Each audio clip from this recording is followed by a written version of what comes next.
Hello everyone, welcome to my channel. Please subscribe and stay tuned by clicking the bell icon.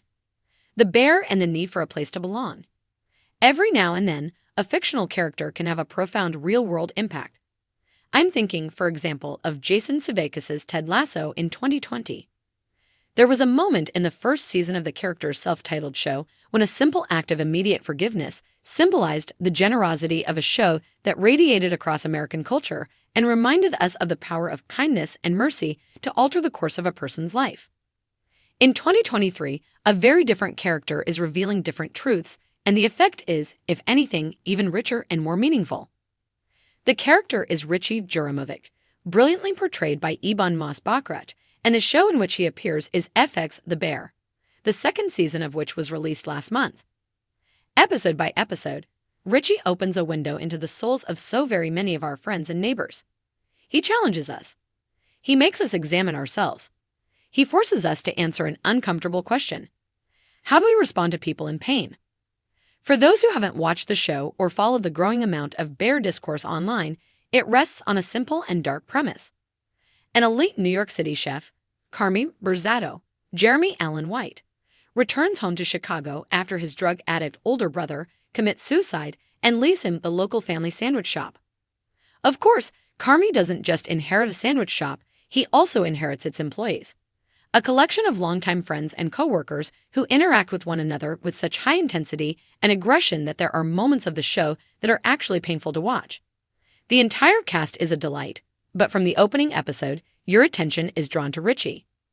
He was Carmy's late brother's best friend and serves as the sandwich shop's de facto manager. He's also angry, difficult, and abusive. No one is louder than him. No one is more aggressive than him. From the first moment you see him, you recognize him as intolerable. But just when you're about to write him off as the villain of the show, you see something else. Richie is in immense pain. He just buried his best friend. He's estranged from his now ex-wife, even though it's evident he still adores her. He spends too little time with his young daughter.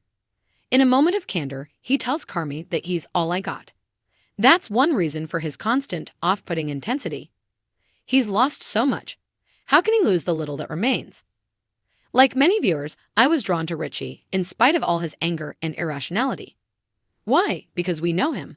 We know people like him.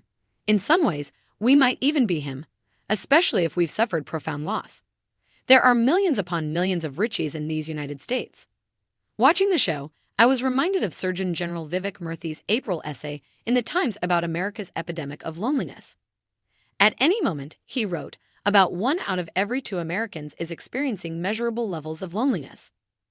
I thought again about the American Immigration Council and OverZero's Belonging Barometer, which found that 64% of Americans reported non-belonging in the workplace, 68% in the nation, and 74% in their local community.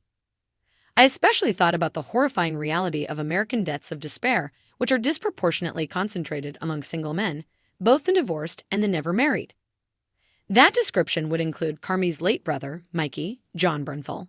He was single, he was addicted to drugs. He took his own life. When you watch Richie, you realize he could be Mikey. You fear that he will be Mikey.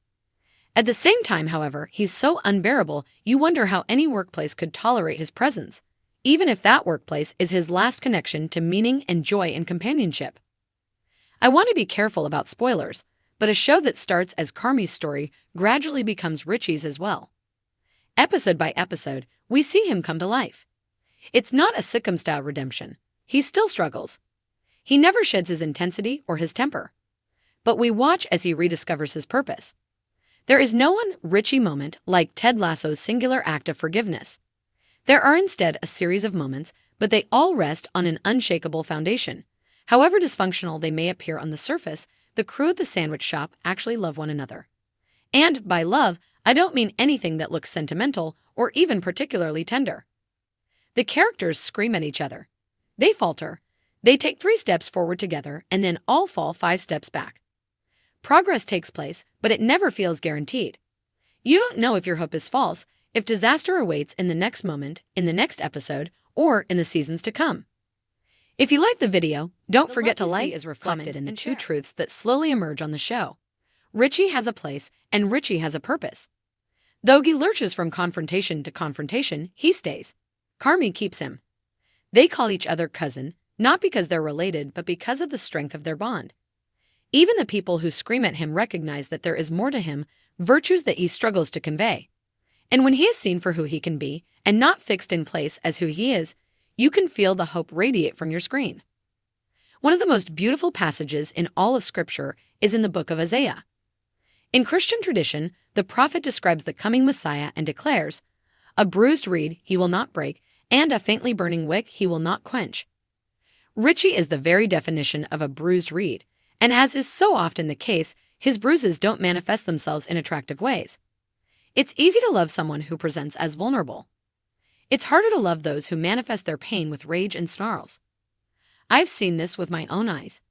I've seen how we've become a nation of bruised reeds, busy breaking one another. We see the rage, but we miss the pain. We exclude the very people we most need to include. We lash back to inflict even greater wounds.